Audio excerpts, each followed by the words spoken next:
Thank you, Rohan. Good afternoon, ladies and gentlemen. My name is Ayesha, and it is an honor to be here today. Welcome to the first session of the Colombo International Maritime and Logistics Conference for 2022. This session is titled Maritime Space in Sri Lanka. It gives me great pleasure to introduce to you the first speaker for this session, Ms. Catriona Jayasundera, the Senior General Manager, Commercial and Marketing at the Colombo International Container Terminal. Well, good afternoon, ladies and gentlemen.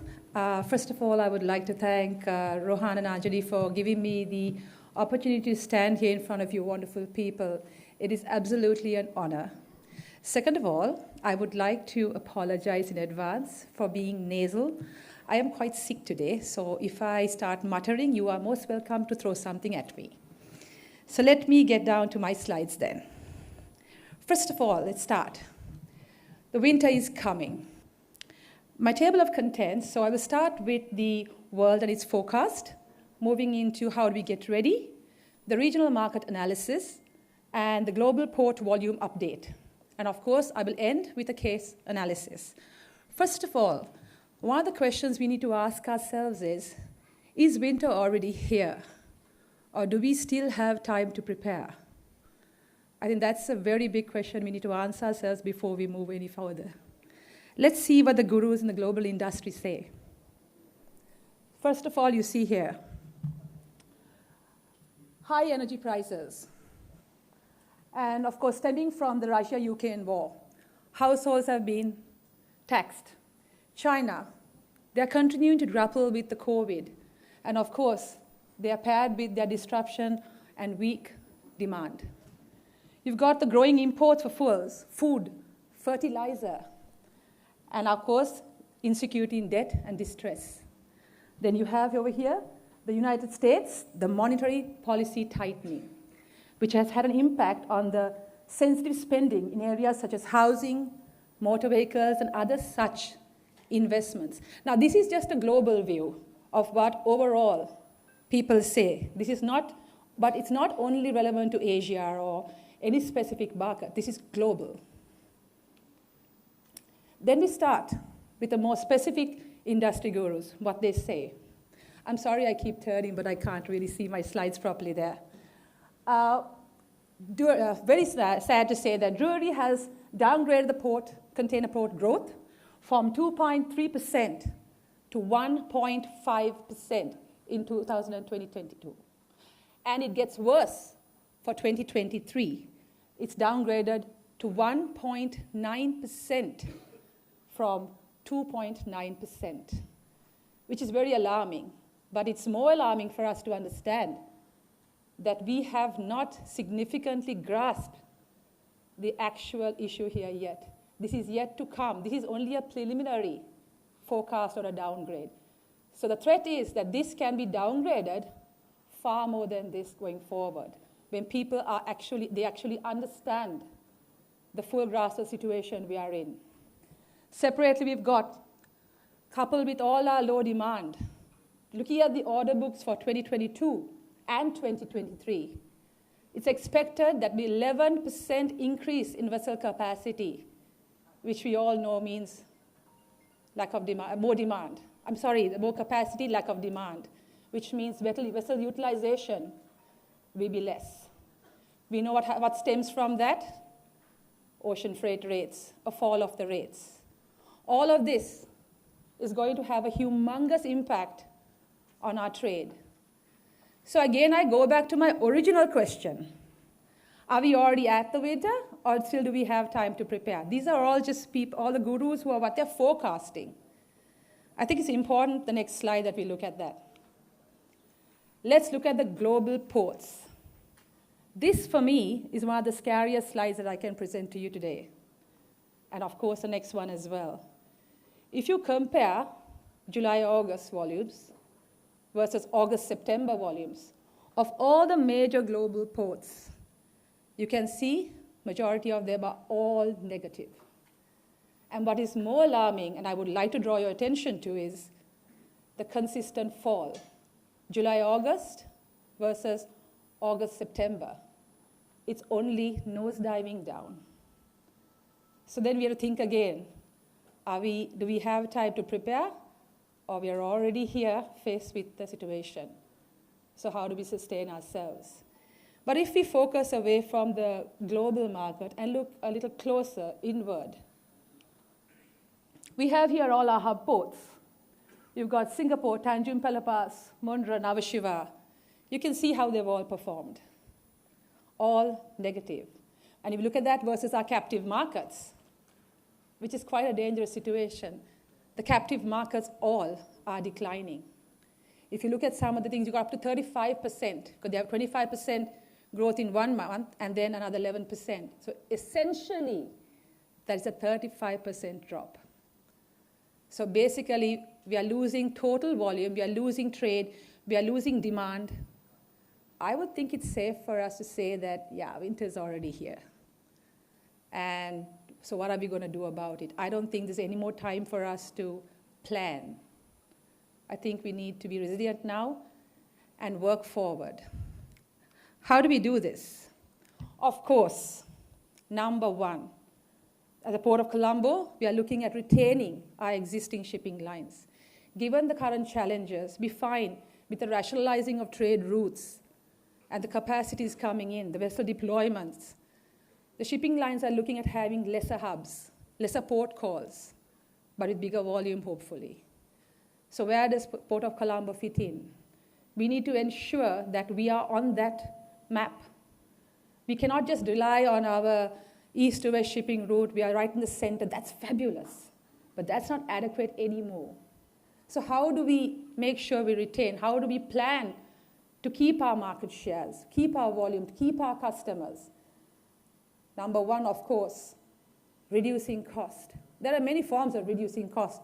So I would like to take your attention away from just a tariff or monetary cost.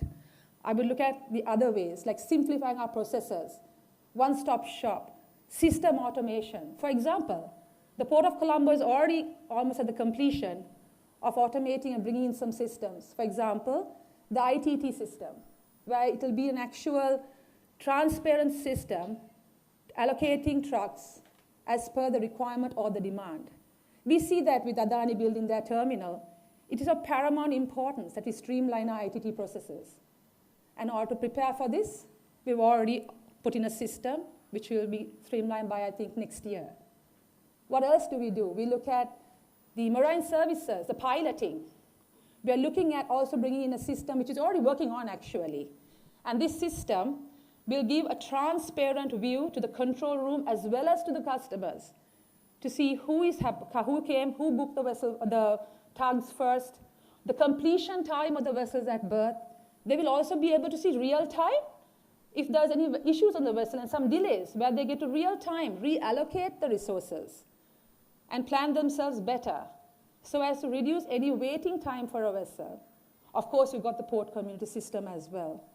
But we're also bringing in a thing called a truck booking system for import containers. Again, with Adani building their terminal, we understand that the number of trucks coming into the port is going to increase. So how do we become more efficient or more productive and reduce the traffic, maybe streamline it, use our resources more effectively? We're bringing in a system where the importer will book online an actual appointment, which will be real-time updated to each terminal individually. And the terminal will be able to preempt the resource requirements and allocation for waterfront and yard operations. It'll also make sure lesser waiting time for our customers, i.e. ease of doing business. These are just some of the initiatives we are looking at in terms of system automation.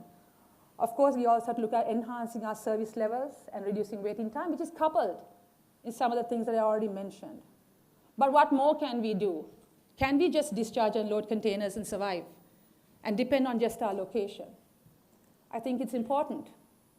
And the port will look at now diversifying out, looking at bringing in value-added services like a logistics hub, warehousing, value additions, DIT, relay cargo.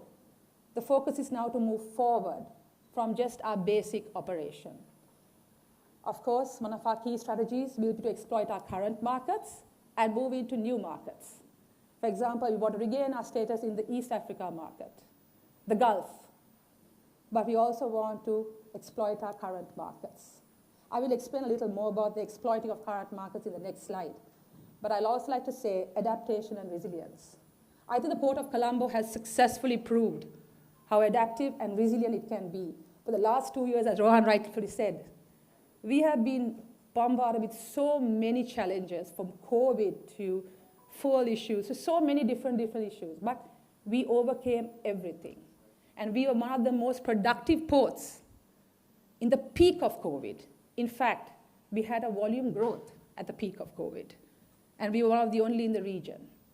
And that shows that there is efficiency, there is focus, there is productivity, and most definitely there is adaptability for the Port of Colombo.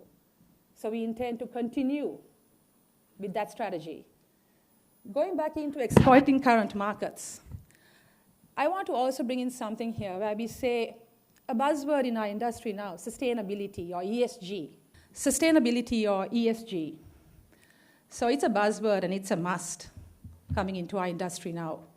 How do we couple this sustainability and into our strategy of developing volumes and developing the port?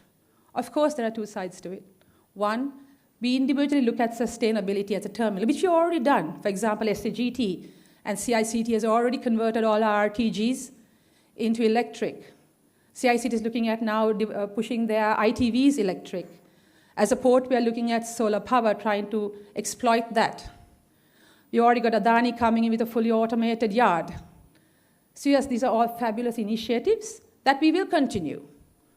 But what more can we do? That is only port or terminal specific. I think it's now important that as an industry, as shipping lines, as ports, we come together during this winter and help each other and try to work together as an industry. So how can we partner with a shipping line, for example, and bring in sustainability and exploit a market? Let me give you an example. This is one of my favorite slides. So you can see actually here, it takes 4.2 days.